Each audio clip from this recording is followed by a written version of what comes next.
Welcome to the Cashflow Academy podcast. I'm your host, Andy Tanner, and I'm joined by my friends Noah Davidson, Corey Halliday. How we doing, gentlemen?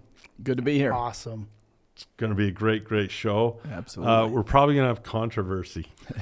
So before we get to the controversy, we'll do two things. We'll remind everyone to go to yourinvestingclass.com for goodies and education and free cool stuff. And then also, I'm supposed to say like, subscribe, all the stuff the podcast people do and the YouTube people do. And with that, a quick introduction for those that are brand new. You bet. My name's Noah Davidson. I have been trading and investing for, since the .com era. Like 90s. My first trade was on a dial-up internet modem. It made the funny sound, and I clicked the buy button. And I've had the opportunity to teach tens of thousands of people how to trade. I honestly have no idea how many. It's been a lot. In classes, online, in person, over the years. And it's been really, really fun to help people go from not knowing what they're doing to where they do know what they're doing, and they're able to participate in the markets with confidence and with some discipline. Awesome. Great to have you, Noah. Corey Halliday in the house, ladies and gentlemen. Yeah, so Corey Halliday, I got started around the same time, and I've been trading in the markets for many years, traded about every market known to man, stocks, options, bonds, Forex, you name it, I've probably traded it, and formerly worked as a Series 4 option principal, which is the head of option trading for a New York-based firm, did that for many years, and then retired from that, and I've been in the education space and just continue to work in the markets and educate and do the things that I love. So that's awesome. I'm Andy. I'm a student of the markets for many years, decades. And I've always loved that posture as a student, that I'm just like you guys, just making my way and learning. And I've probably learned a little bit more maybe than the average person, but I love that posture and positioning myself as a student. I guess I can set the bar lower. I don't have to be right every time if I'm still learning. But I enjoy it, and I so enjoy our friendship and the chance to get together on a weekly basis and talk markets. So we decided to dive in against our better judgment. We're gonna tell you who to vote for. I'm just kidding. Yeah, against our better judgment. There's no I don't like to sensationalize the podcast because we're in education. We're not about policy or politics. We're about education, and policy and demographics gives you the future. That's a really important idea. For example, let's say I make a policy where at 72 and a half, I have to start liquidating a 401k. Oh, hey, do you want to hear a joke? Yeah. This is a great joke. It's about Social Security. Never mind. You won't get it. Oh, jeez, that's bad. That's a Noah Davidson level joke right there. Oh, don't worry, you won't get it. But the fact of the matter is if you have a policy like Social Security says, we're going to write these checks, promise this money, that policy affects what's going on. So, I don't like to go into politics as an advocate one way or the other. I vote my conscience. I do what I think is right. But I don't like being an evangelist because I don't like the posture of it. I hate begging people to believe what I believe. I just have no interest anymore. I did it for a long time in my life. I was an evangelist trying to, hey, everyone should be rich and everyone should invest in stocks. People do what you want. We're here to offer our experience and what we've learned having been in the markets in a deeper level than the average person. So basically I'm inviting the conversational nitroglycerin of politics, and we just will talk about religion too. This is going to be lit. We're not even going to tell you. We're not even going to tell you who to vote for. We're going to tell you who to worship. We're going to tell you we're going to tell you everything you have to do. That's right. No, brother. So I like that Noah worked in that. This is going to be lit, just like the young kids. I'm so nervous. Let's make sure the young kids listen to this. I'm so nervous having Noah here because look at him salivate. He's just ready. I'm like, let's talk about this. He's like, oh, yeah. Oh, yeah. No. Baby. So we're in a political season in my home country in the United States, and there's a lot of this or that, and there are different philosophies. I'm not going to tell you which one is right or wrong. I'm going to tell you what I feel, but more importantly, what the ramifications are. I mean, you look at let's talk about this one. The proposal on from some camps is say we gotta we got a spending problem and we have a deficit problem. A way to solve that is let's go after the $100 million guys. I don't know how that math works out. Buffett seems to think it would work out. But Buffett at the same time selling all this stuff. If you had imagine what happens. Like, where do they come up with the idea of a 25% tax on unrealized gains for the high net worth guys? That's just a distribution of wealth in the most blatant. Yeah. Because Buffett says, look, a tax is a tax on my earnings. It's not a tax on my balance sheet. So I really don't care what a person believes. Vote for whoever the hell you want to. I don't care. But what I do care about is that we do this with our eyes wide open and educated. And I don't think anyone would disagree with that. Does everybody want to be educated, or are we going to get caught in the veridical thinking of outcome? Like, I don't care what it is. I want my guy or my gal to win, right? Yeah. Whatever. At all costs. So let me give a little background to this. The shift in policy in retirement for corporate America, little bit of government here too because it's tax. When you went from a function of the financial statement, meaning the income statement, to the balance sheet, it changes retirement fundamentally. Now let me explain what I'm talking about with this. If I had a pension, a defined benefit pension, I was going to receive money till my grave. That was the deal. It was a defined amount. Now, that's a terrible plan because it doesn't do anything to my asset column to help it in terms of legacy, and it certainly lacks utility of debt and the acceleration of the liability column. So I'm not a fan of the pensions, and it wasn't a way to be rich, but it was a way to have some sense of security from your employer after you left them, and all of the risk and responsibility of the balance sheet was on the corporation. 401k fundamentally changed that cash flow pattern to being not a function of the income statement, but a function of the balance sheet.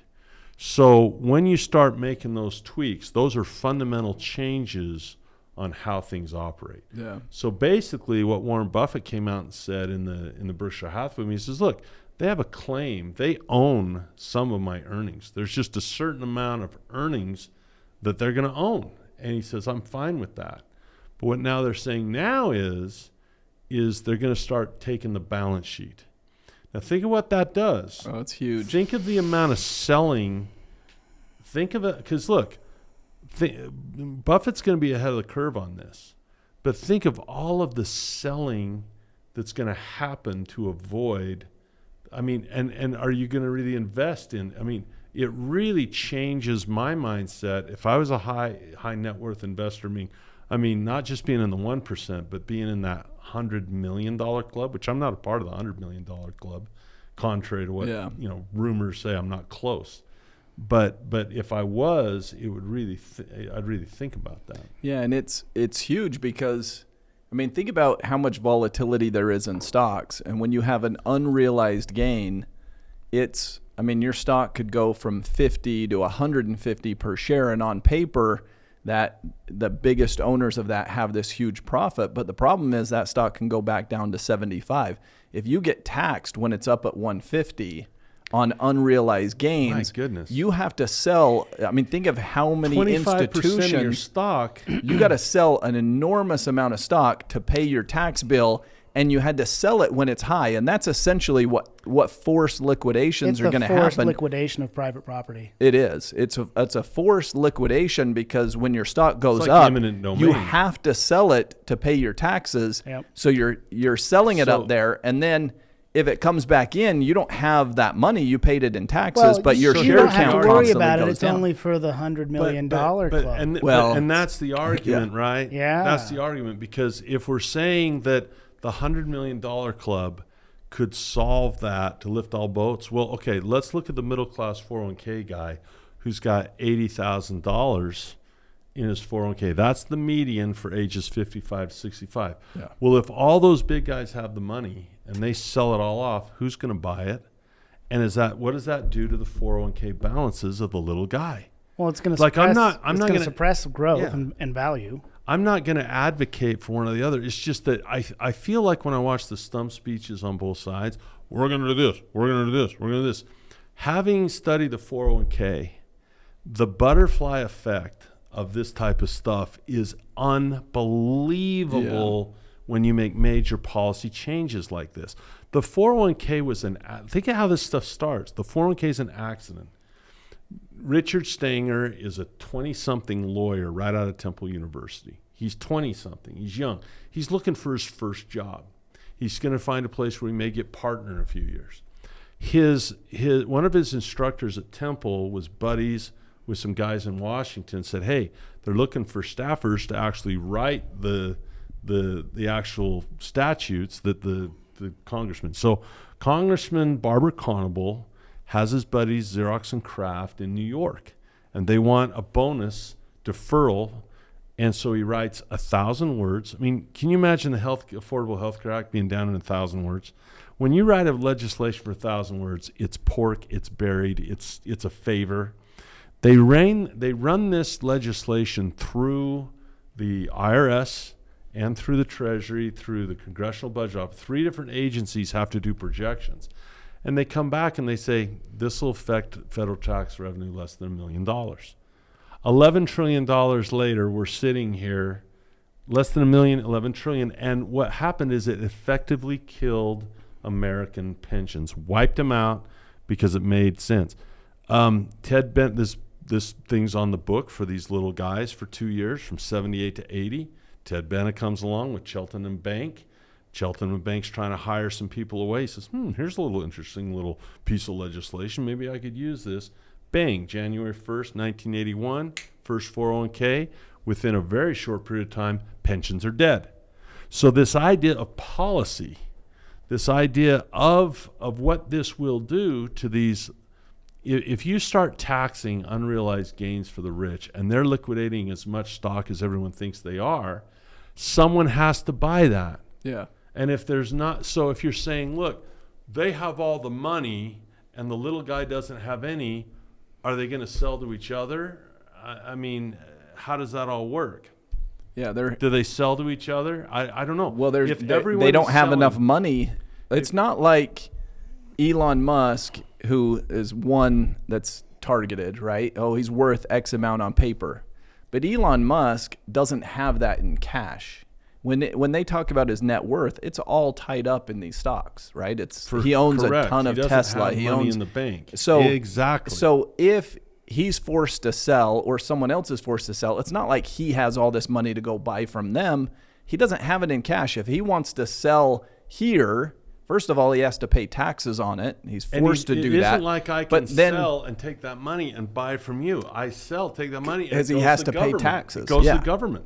And that's the problem. Is in terms of the market mechanics, there is the butterfly effect where essentially all valuations, all stocks, you'd have to look at how much liquidation has to take place every time there's a new stock that you're that losing booms. 25% every time. Yeah, I mean, there's a lot of selling there, and there's just not enough capital on the sidelines to pick up all of that. So it's going to hit the markets to a certain extent. It's going to, and then the flip side of that is they're going to say, well, but then the government gets that capital because they're forced to liquidate. Well, at least it goes to the government.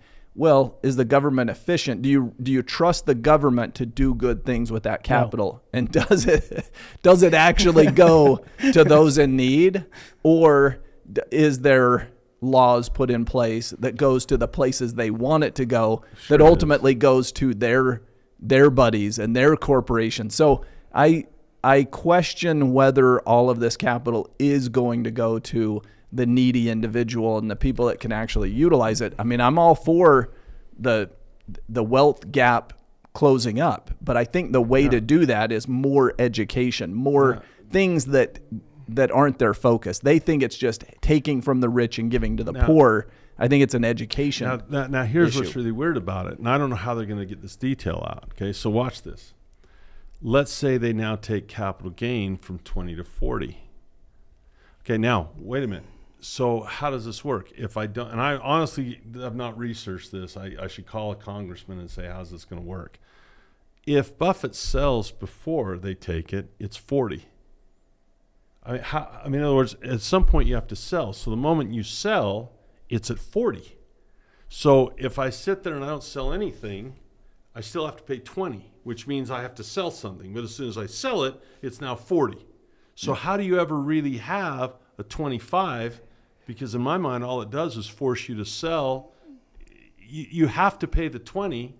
So that means I have to sell to pay the 20. But if I sell, the moment I sell, that's at 40. Yeah. Well, they're thinking if you had They'll the cash, they'll write in some essentially, loopholes, yeah. so that it doesn't really affect Yeah, their it's donors. true. Well, the idea would be you could pay it They'll with your move it. other cash sitting on the sidelines. But again, Warren Buffett, he's worth billions on paper. Right. Warren Buffett's not sitting around with billions of dollars Well, in. Well, they he- actually, he- in right his now he case, does. Berkshire Hathaway does have a lot of cash. But normally, But he's going. but it's not him. But he can't deploy that cash. And think about it. If you take 25%, that is a depletion. Oh, that man. is a massive depletion. How many unrealized Do you know how billions do you know of how taxes would fast- he have to pay on Coke, American Express? You Do you start know naming how the fast stocks. you take out all their wealth so fast? You know how fast they'll leave the country? Well, do you know how fast they'll take business outside of our country? That's what I mean. For sure. That's the type of thing that people don't really think through. It sounds great in a political speech, and it certainly gets people's attention to make them want to vote for that. It's like, oh yes, they're going to take from the rich and give to the poor. You know, it's kind of that whole Robin Hood spirit. But Robin Hood wasn't stealing from the rich. He was taking money back from the people who were taxing them in the first place and giving it back how to, is Meta? To the people that were being taxed. Yeah. Let's take companies that you see, that would lean left, like Meta leans left, I think, right? Is Meta stoked about that? I mean, if you really talk to those guys, go to Tim Cook, say, can Apple remain in California and doing business? Because you're massive. You're swimming in cash.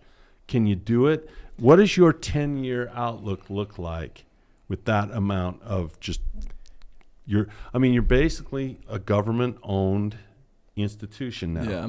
You are a government-owned institution because the government is going to take that. You're no longer a private company. Yeah, you're a and government company. And I think What do they call that when governments control corporations? Well, don't get me started. I'm sorry, there's a word for it. I'm not going to mention it, but Look, you know what it is. And if you can't be on both sides of an issue, you don't have a brain. Yeah. Like I look at, people are dogmatic. Look, if I like, I'm kind of a big gun guy. I like my guns. I buy guns like my wife buys purses. I don't need them. Why do I buy them? Because they're cool. I mean, that's just it. I only have 2 trigger fingers. What am I going to do? And I'm using one of them for trading. Yeah, you got one hand on the mouth, one hand on trying to defend the money you're making out here. But I also look at the people. Whenever there's a guy, some psycho that shoots up a mall, it makes me sick to my stomach. I'm a human being, right? It's kind of like, who said, if I get an F on the test, I blame the pencil? Yeah. Right? Yeah. So if you can't see both sides of the issue, look, why are we in the business that we are? It's because we have tremendous compassion for the guy trying to make it. And my feeling is education would be a better solution than this. Why would you not want to? Look, true or false, education allows people to be empowered to contribute more to society and get more wealth as a result. Yep. So the idea of a better education, if you're going to live in capitalism and you want to preserve it, you better teach people about it so they can learn how to serve in it, and be compassionate capitalists. If not, oh my gosh, you're going to have what we have now. So I think the lack of education, like most people, they're not asking these questions in the butterfly effects that we're talking about right here. So I don't know. Well, and they play that game where it's just the $100 million club, right? But the federal income tax was originally for the top 3% earners, and that was it. Yeah. But here we are today, where everybody is paying federal income tax. Well, so they start out high, and then it just yeah. kind of creeps and creeps and creeps and creeps. Yeah, I mean, I look at my tax freedom day, and it's pretty far into the year. I'm over half the year, but you also got to figure that through all that rhetoric, I mean, it's kind of funny. is Trump and Pelosi different? Everyone's going to say absolutely. Well, neither of them will release their taxes because neither of them pay taxes. Pelosi is a real estate. That's where her wealth is in real estate. And they're very good at stocks. Phenomenal. Oh, they're incredible. Maybe a little too good. Those Congress people, Yeah. the fact they're even allowed to be in stocks blows my mind. There's no such thing as insider trading Oh for them. my They cannot hell. be It's charged. just don't So they start. can take whatever piece of information they get and they can trade on it with impunity. So these guys, I mean, That it's is a crazy. brilliant business model. That But if, is you, a- but if you can come out and say corporations are evil and I'm trading stocks based on, I mean, on insider that's information and legally doing it. legal. I'll tell you what amazes me is that they have any credibility left whatsoever. I mean, the difference between a political promise That's a lack of education. and then what they do is it's worlds apart. Yeah. If let's say you're going to go into a voting booth. I mean, I'm going to vote. And I've always voted. I've never had a winner. I've never had a president I voted for ever because most people know I'm one of these nutty libertarian guys. I just really believe in individual freedom. So I'm never going to have that experience. So for me, it's not a big deal. I don't get all involved with it because I don't think they determine my success. I just got to know what the rules are. If you tell me what the rules are, okay, then we'll play the game according to the rules. So I don't know what it's like to have that victory. I'm like, my person never had a shot. Yeah. They're not even on the debate stage, right? So when you look at the policies that are going to come out, right, of these people we put in charge, my gosh, wouldn't you want to go into a voting booth with a little bit of intellect? Like, is the electorate, if you go into a voting booth, I don't really care where you vote your conscience, but don't go in there dumb. Oh, I was going to go vote no confidence. Instead of no conscience. Vote my conscience, but there's no confidence. How about the I Richard, wrote in how Mike about the Dennison Richard last Pryor? year. None of the above. none of the above. I like it. No, you look at, like, for example, the fiscal irresponsibility of the United States and the Fed. Those are two big things, monetary policy and fiscal policy. Now I go to school. And my kids are in school and they're in some civics class or whatever. And they say, okay, legislative branch, judicial branch, executive branch, there's the branch of government. You learn nothing about fiscal policy. You learn nothing about monetary policy, nothing at all, and you're going to go vote. Yeah. I mean, it's like there's two things that are given to people without a lot of duty attached. First and foremost is the ability to become a parent, with no ability to follow through and be responsible on that.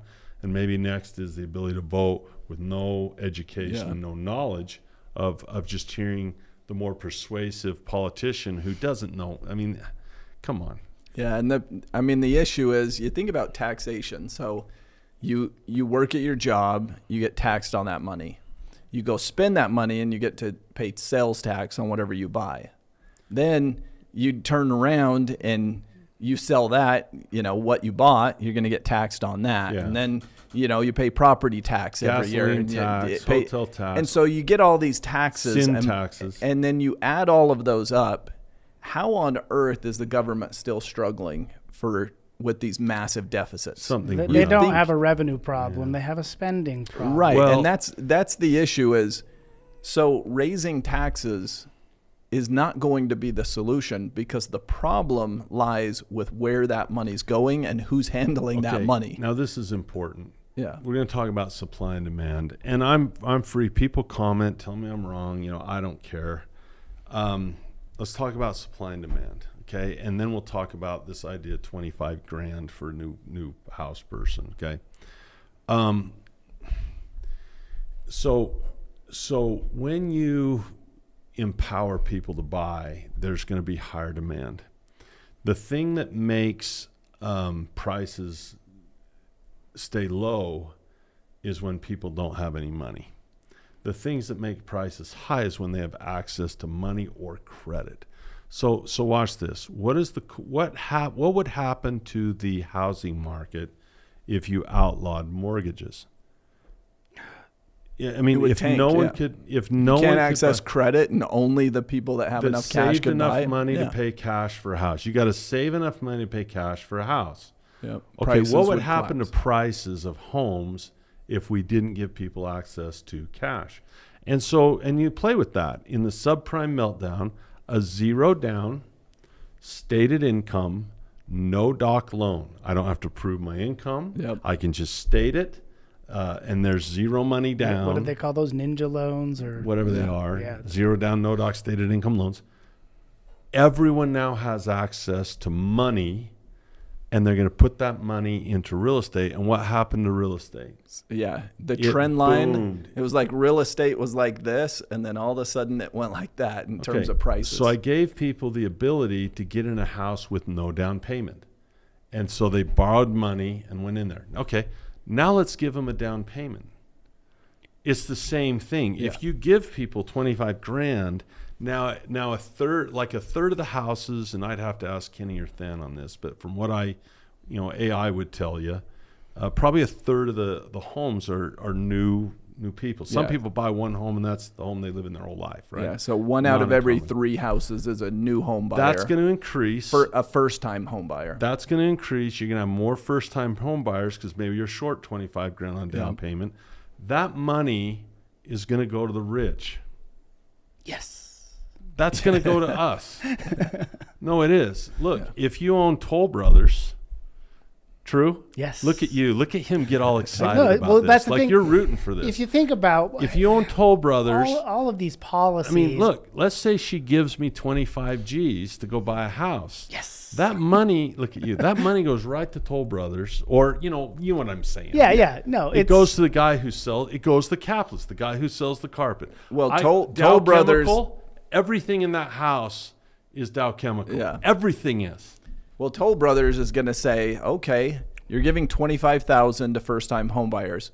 What's their advertising going to be? Hey, first-time home buyers, we have a deal for you. But really, they've jacked up the price by 25 grand Yep. to first-time home buyers. And so when this person goes and gets their new house, the price went up to offset the amount that they got handed to them. Ultimately, we have to pay for that in the case of higher taxes, right? So everybody else is subsidizing this first-time home buyer. But really, when you go back and do the math on it, the first-time home buyer is not better off if their house costs that much more. Essentially, they're in a they're when potentially you amortize that out over time, they're paying even more and more and more, right? yeah, because of the interest and so on and so forth. So, I mean, it's I don't live in the East, and I don't know much about, I meditate a little, I try. I don't understand all that, like Phil Jackson understood the Zen Buddhism. Yeah. I don't even know what Buddhism is, but I do know that there's this thing called yin and yang, and it represents a balance, right? I almost like the idea of balance better than equality, is to balance things. Because if you go to extremes like we have politically, you're going to wind up out of balance, and you're not going to be in Zen. And the one thing about the talk on equity, equality, or whatever, however they want to define that crap, makes my head hurt, is there's also the idea of if we all want to wind up in the same place, you're negating the freedom to work hard. Yeah. And you're negating the people who can't work hard, right? You're lumping everyone into one or the other, right? Everyone's got to land in the same place. Well, between my beginning and the end, I may have been disadvantaged with, a below average IQ, and my wife can testify to that. I may not have had parents that could have given me, money. My parents couldn't afford college for me and stuff like that. My parents couldn't help put me into a home. And likely when my parents go and my wife's parents go or whatever, there's not an inheritance there. Yeah. So looking at my situation, what was my opportunity though? Work my freaking butt off and fail. Yeah. Right. And fail. And some people are too big to fail. Sometimes I feel I'm too small to fail. Yeah. but the idea taking risks, value, learning from the process, working hard. I mean, you start stealing these traits from people when you start handing them something. I had a friend who was diagnosed younger than I am with Lou Gehrig's. We got to help that guy. Oh yeah. Like, it's incumbent upon us to he can't do it. I mean, he just can't do it. Yeah. So we got to help that guy. Yeah, I mean, the idea of helping those in need, of course. I think it's not an argument of, and Buffett has pledged his money. And I think that's where both political parties try to point fingers at the other. You know, it's, oh, you're not willing, you don't want to help these people, and oh, you're just for the, you know, and that's the two political systems that basically continue to keep themselves in power by making a villain of the other group, right? So that's the two. The tribal psychology. But the problem is that I think if you really go out there and you talk to people, everyone's for helping those in need, but we're against handing things to people that are unwilling to do anything productive and so forth. And so there's this balance behind it, right? Where it's like, we want to help those in need, but the best way to help somebody in need is actually to educate and uplift and to do some things rather than, you know, it's kind of like with your own kids. I'm not going to help my kids if I just hand them money all the time. If I just, every time they need it, I'll take whatever you need. Interesting? You know, but if I wanted to help them, what I would actually do is educate them, get them to do something, you know, work for this, figure out plans. What could you do to acquire some capital? What, you know, get thinking through that process. And that's going to help them so much more in their life than just handing them something every time they ask for it. And so it's this balance where I think, you know, of course we want to, you know, the idea of helping those in need is not anti-capitalism, because here in a capitalist society, we help those in need, but there also has to be a reward for what you're working for. Society brings the costs of goods and services down to where average people can afford them. And when you don't have a true supply and demand, you know, we talk about, like John Locke, the invisible hand, all these things that free market capitalists love to talk about. Yeah. It really is you know, value, price versus value. Price is what you pay, value is what you get. And people get rich because they can provide superior value, and then they earn a bunch of money. So I don't begrudge people who make it. In fact, I aspire to be more like them. I mean, think about trying to build 300 million iPads and how hard that is to do, and how blessed we are to have these phones and iPads in our lives. 100%. There's some value there, like you said. We've received a lot from these guys. Absolutely. And so, you know, one of the challenges I find with government solutions is they don't operate in a true supply and demand. They're not motivated to meet their customers where they are, or to even persuade them to buy, because once you remove choice from the equation and it becomes a compulsory service, or this is the one place you go to get that, all of a sudden the value price equation, they try to fix it, but it's, you know, price discovery is a natural part of a free-flowing economy. And so if, you know, you put in stimulus for homes, you know, prices go up. Like when they were giving out the free checks. It's kind of like you're dinking around. You're just dinking around with the system with people that have not proven themselves to be effective historically to be able to dink around with the system. Yes, it is. Okay, we're going to do a break. Okay. And then we're going to come back, and I'm going to get us canceled when we come back. Yes. If I haven't got us canceled, my wife, Marcy, she kind of helps us sometimes with production. And just look at her body language over there. She's like, are you guys out of your mind talking about this stuff? She's like, stop. You're going to ruin our lives. You're going to ruin our lives. We'll lose half our friends with this conversation. So when we come back, we're going to get canceled when we come back. So.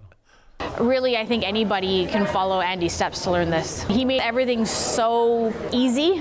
You can actually ask real-time questions with them and get real-time answers. There's so many different trading platforms. They will take the time and be able to show you how to use whichever platform you're on. I've just really enjoyed how they have taken what could be complex material and really made it simple to understand. Learned how to take some of the complex trading strategies and produce cash flow. They really go beyond just trading stocks. They really make it about lifestyle to make yourself the best person you can be. Everybody that's an expert started out as a novice. You got to start somewhere.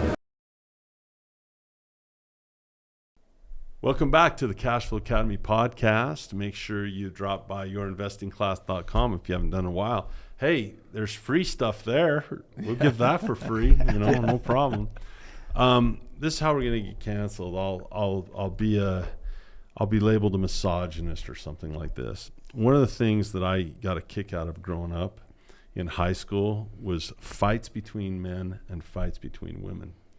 And I could be wrong on this, so I'll disclaim and maybe have a chance of not getting canceled. But I remember I got in a fight with this guy. I mean, we're physically fighting, right? And after we, both took a few to the noggin, I think we wound up going having a soft drink together, and bought him a Coke or something, and we were like, yeah, man, that was a good fight. We were overdone with him. I assure you, it was not me that you were fighting with. I would have been running the other way. No, I wasn't that big. Surprise! I wasn't that big. I was kind of I was in the bottom quartile when I went to school. I was a late bloomer. So anyway, okay, but my sister would get in fights with one of her friends. Dude, it was not only a fight between those two that lasted forever. It was like everyone had to pick a side. You got to pick a side. And that's kind of how I feel that it's kind of like that now. I'm not allowed to be friends with someone that's, and I don't have many because as a libertarian, you're a little bit socially liberal and you're a little bit fiscally conservative, which kills you on both sides. You have no friends. Which is fine. I got my friends. That's why we stick together. We got no other friends. We have now we have one listener left. We used to have. Well, it's really funny to watch the two political parties try to call each other weird. Oh my gosh. Because technically libertarians own that title. Yeah, we are the weirdest. I mean, you look at who we put up there. The one that killed me was freaking the best. Like every political party is saying this secretly. That's the best we can do, right? Everyone's saying secretly. And you look at McAfee. I mean, didn't he kill someone in Barbados or? It's all rumor somewhere? And conjecture.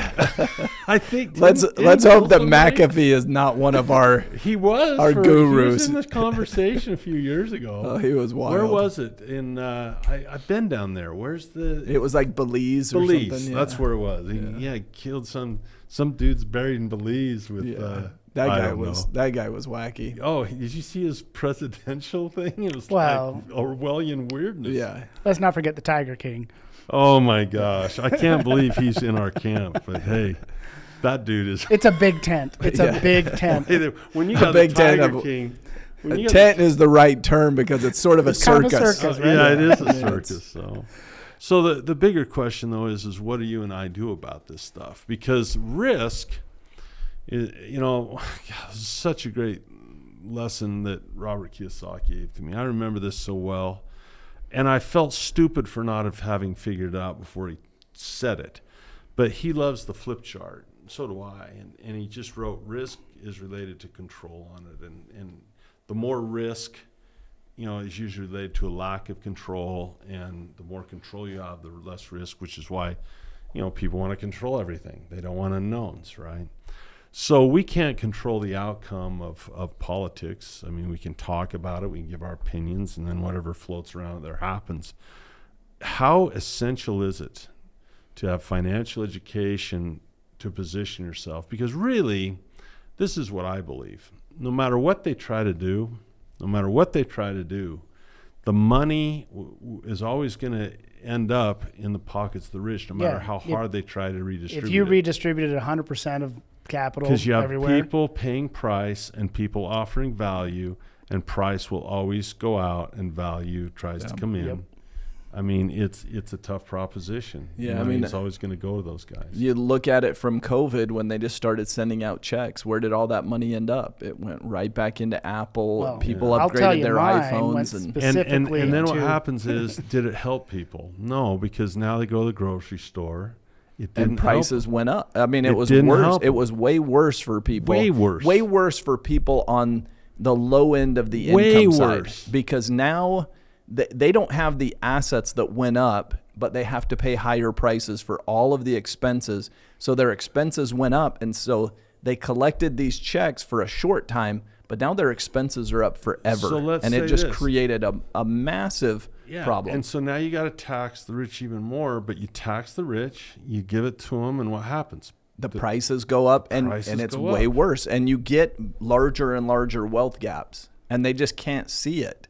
You know, it's one of those things where as you think about like solutions to all of this, I think the problem with the two political parties really is that both have embraced this. Yeah. And so now we don't even have a situation where one political party is more fiscally responsible versus the other in terms of... I'm just asking, has it been talked about any at all? Have we talked about the off-balance sheet liability? No, we don't want to talk about that. That's a a very party wants to uncomfortable- talk about it. But the problem is that, I mean, you look throughout the years, and it didn't matter whether it was Clinton, Bush, Obama, Trump, I mean, Biden, they've all basically been in this situation where during their tenure, it was, hey, let's just keep interest rates low. Let's keep pumping the system. Well, and as a politician, I mean, you want the economy to be doing well while you're in office. So you want that spending. And so you want that spending, but it doesn't help the situation long term.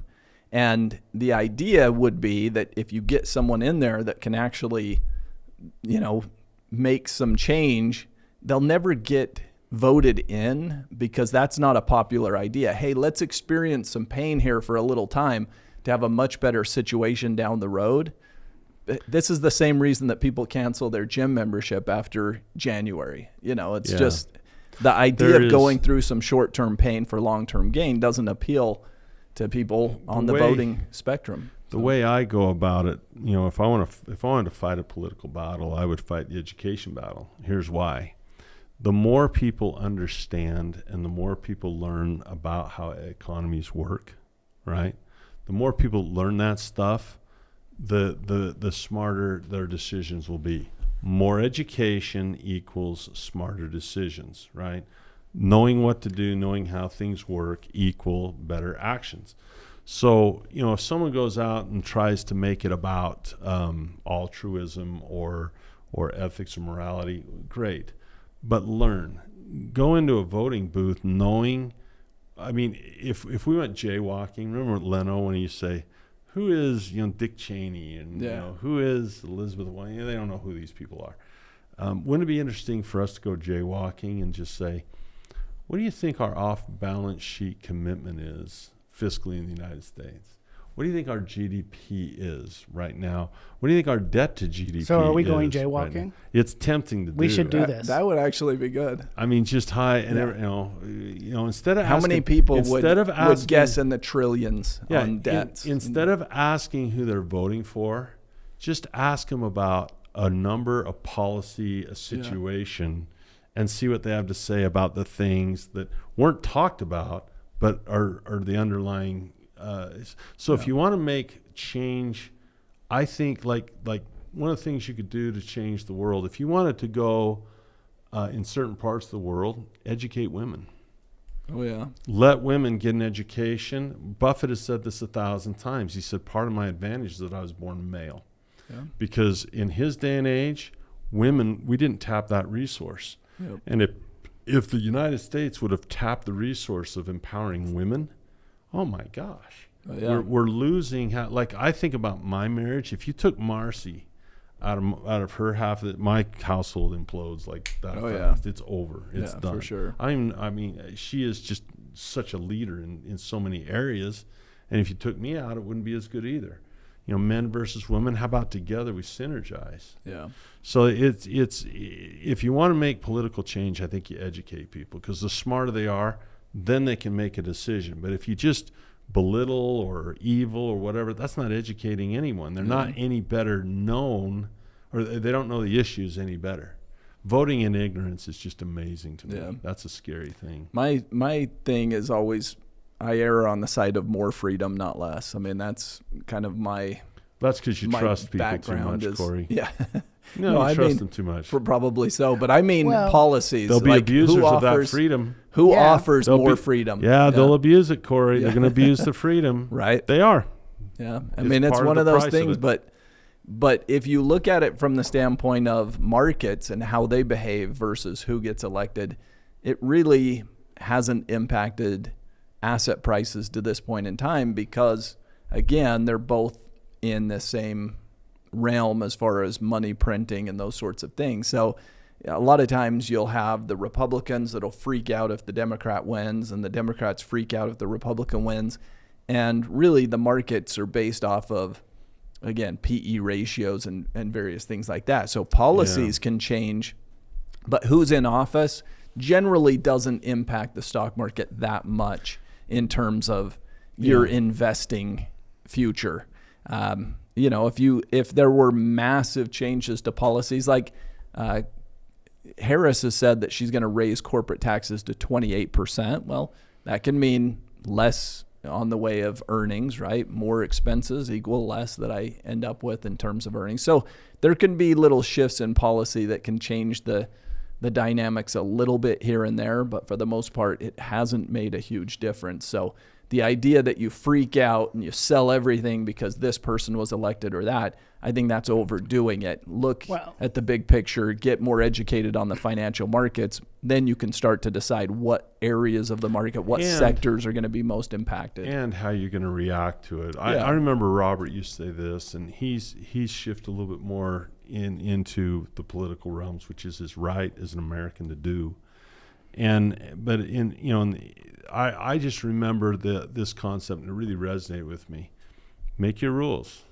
My job is to study the rules and position myself. For example, when they instituted a 3-point line into the NBA, first, then into high school in 1986, changed how the game is played. Yep.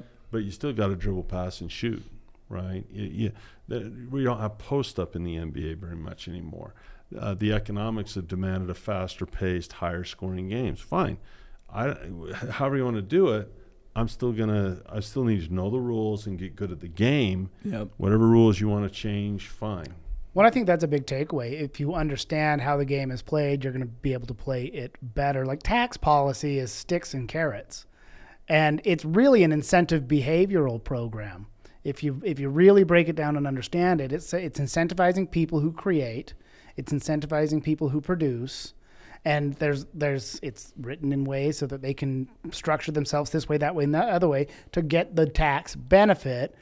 And it's sticks and carrots. The policy can incentivize, and let's never forget, the folks bankrolling both parties are they're typically very heavily moneyed interests. Yeah. So they're going to get the rules written the way they want to. They want to have a buddy on both sides. Yeah, that's good politics. Rodney Dangerfield, back to school. But you didn't talk about having to grease the palm of the councilman to get your zoning right. We don't do that, Mr. Dangerfield. The topic, the idea of policy and giving you the future. Does policy give you the future? It really does. Policy and demographics give you the future. Our job is to know what those policies are. Yep. But as an investor, don't you have to step outside the snow globe of this milieu and just kind of observe it rather than participate in it and say, what's happening? How do I want to position myself? Because that's what corporations will do. Like you say, do I go overseas? Or do I produce stuff here in America? Yeah, is it better for me to manufacture this product there, or is it better to manufacture the product here? Do I need to repatriate that money back to the U.S. and pay these tax rates, or am I going to repatriate it over here in this country where that's that effective tax rate?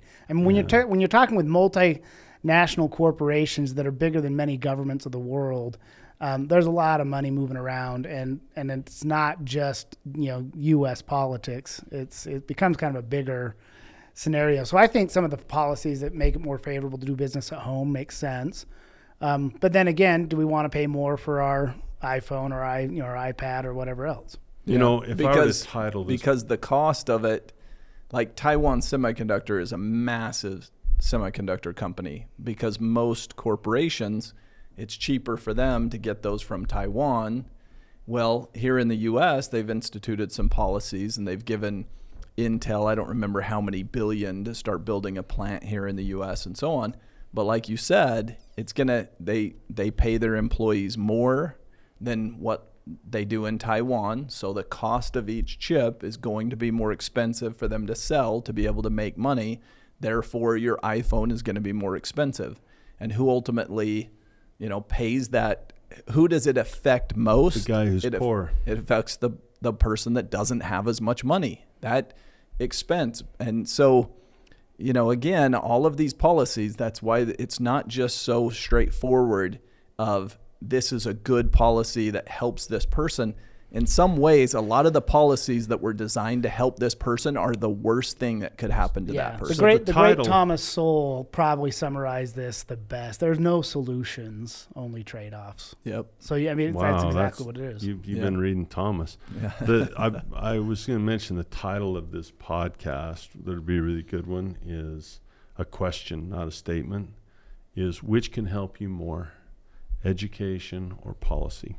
Yeah. In other words, in your life, what would be a bigger boon to you as an individual right now is, think about it. If your person won the election, would that raise your vote more than learning how to buy assets, learning how to serve more people by buying assets, learning financial education? Yep. Which would elevate, this is a really important question, which would elevate human beings more? You know, the financial benefit.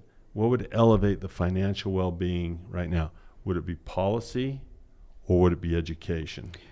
Well, that's the question. We got to figure out a title for this podcast. I have a really good friend named Andy Tanner who distills things down into pretty good little talking points sometimes. And he says something to the effect of, you might have to help me out with this. No government policy can replace the importance of your own personal policy. How did you say that? I have different ways I've said it, but I don't even know if it's that eloquent. There is no government policy that has sufficient horsepower to overcome a flawed personal policy. Yeah. Like, it does not matter. You could have the best government policies, but as long as you have freedom, you're going to have personal choices. Yep. So absent the elimination of personal choice, and even if you did eliminate personal choice, there is no government policy that has the horsepower to compensate for an ignorant investor, an uneducated person, a person. Like, let's say your personal policy is to get up in the morning early at 6 a.m. rather than 8. That's going to help you more than anything else in the world. Yep. Is your personal policy to learn something every week or to scroll on social media? Is your personal policy to engage with mentors and coaches and learn more about how to invest? My kids, they've started investing, and if you look at their compounding, they don't even need to know anything if they just know how to compound. If my sons put their money in the S&P and they're getting 8%, and they're doing that consistently with discipline, they're going to own a tremendous amount of these companies. Yep. The very capitalism that a lot of people hate, my sons are going to own it without their dad having to give them. Now, I plan on giving my kids a legacy. I plan on building a family trust. Yeah. That's my right as an American, is to build a legacy. I want to do that. That's a goal of mine. The flip side of that, Noah, is not only, there's two statements to it. No government policy has the horsepower to compensate for a anemic, malnourished personal policy, a flawed personal policy. I'd hope that the other's true. I have less confidence in saying the second one, is that no weakness of no terrible government policy, no matter how bad their policy is, it can't keep a good man down if he has a great, solid. In other words, if you went around the countries and found really bad places, there's just certain cream that would rise to the top in free countries. In free countries. Now, if you go to countries that aren't free, if you go to a country that isn't free, I'm not so sure that a guy's personal policy can overcome a dictatorship, right, or overcome a tyrant leader, overcome too much power. If you give a lot of power to the government, I think you could keep a good man down. But if you took away the power of the government, where a guy said, I'm going to get up in the morning at 6 instead of 8, or 5 instead, I'm going to learn, I'm going to use my agency to get better, I think that's a big thing. So the question is this: what can help you more, education or policy? Yeah. You know. And you think about, like, your sons investing at a young age, they are making sacrifices because other people have that money and they're buying video games and they're doing this and they're having fun doing that. And you have to be rewarded for the sacrifices and the efforts that you make, right? And that should be something that is not villainized. I mean, the fact that they're putting money into these corporations that grows and compounds over time, they're providing a service by giving capital, to the markets and sacrificing today for a better tomorrow and so forth. And so as people learn and educate themselves on the financial markets, it's mind-boggling to me how little education there is on all of these topics in schooling and so forth. So our desire, our effort is to educate as much as we can. Who you vote for, again, is according to your personal conscience, and I don't care who you vote for, but I would love to see you educate yourself on these topics. And I think there would be a huge benefit to focusing more of your attention on education versus, being ingrained in Fox News or CNN and villainizing and waiting for the next big thing that you can blame on the other party. I just don't think that's productive. I don't think we get anywhere as a society through that. And I think ultimately there's a lot of time wasted on those arguments that could be, better use of time and better use of efforts if collectively as people we kind of said, let's be done with that. The hatred, I don't know that the hatred is productive. I mean, exactly. I'll tell you, our policy at the Cashflow Academy is pretty simple. Come where you're at, come where you are. If you'd like to learn, then we'll teach you. And we're happy to teach anyone on any side. Absolutely. Because we think the more educated people get, well, the more we'll be able to hash it out, make smarter arguments instead of just heated arguments. Arguments come from a standpoint of knowledge than emotion and hatred and vitriol and And there's good people on both sides. There's very smart people on both sides. There's good points from both sides. So this whole idea that it's us against them, that's not what America is about. To conquer, right? Divide to conquer the country. Oldest trick in the book. To win. Yeah. If you can divide the country. And a house divided cannot stand, right? So is that scriptural or something? It sounds right. He's got stole out here. He's got scriptures. He went to the basement, tried to quote me, which never makes any sense. As the great Paul taught to the Ephesians or something. I don't know. Look at you being biblical. I don't trying to come up with stuff. I was trying to back up Noah on whatever the house divided, but I have no idea where that came Lincoln, from. But it's, look at this guy. Look at this guy. But I'm sure there's now that's a guy I could vote for. Yeah, they didn't like him. No, ask not. What your country can do for you. Ask what you can do for the country. Where'd that go? Well, did you say that? He got shot, unfortunately. Could you say that? Yeah. Like if I got on a debate and I said, look, if I looked right in the camera, people, ask not what this country can do for you. Ask what you could do for this country. Does that resonate anyone anymore? With the right charisma and persuasion, yes. With the generation, I think people, with Generation X and younger really resonate with John F. Kennedy saying, ask not, like with fervor, ask not what your country can do for you. Ask what you can do for this country. Yeah. I mean, that's a beautiful message. It really is, yeah. And he was a Democrat or Republican. He was a Democrat. Yeah. But political parties have flip-flopped and changed, and so if you go back in time, that it was like the Democratic Republicans, was a party. Yeah. So it's hard to know whose policies were what, but who cares? I want somebody that's a good person. It's the star belly sneeches. It's the people who have stars on their bellies versus people who don't have stars on their bellies. They just don't see it's so part of like a club tribal. Like they're just hacking that tribal part of our brains that is so. It is because I think if you say something positive about Kennedy, a good rule of thumb would be if you're offended by that, then you're too ingrained. If you say something good about Reagan, if you're offended by that, then you're stuck in that dogma. Then you're stuck right there in that tribalism of we're right, they're evil. So, I mean, that's probably a good test. I'll throw out something positive from both sides and we'll offend everyone. Oh, well, that's kind of the purpose of this show. See how many people we can offend, see how hypersensitive they are. I would that every young person in the world, not just America, that every young person in the world could apply their genius. Bucky Fuller said that they're all geniusized by adults. That's largely true. Yeah. That the inborn genius of all these children could learn compounding, a little bit of leverage. With those two concepts, if you're allowed a little freedom, education, compounding, and leverage, I think you can get a big piece of this world. I really think you can. And I think you can earn it and go get it if you're consistent and just do little things, a little bit of discipline. So I would hope that every young person could learn financial education, and I think that'd be I think it'd change the world. So with that, what a conversation. This could have gone 5 hours, probably did. Look at Noah, still excited. I know.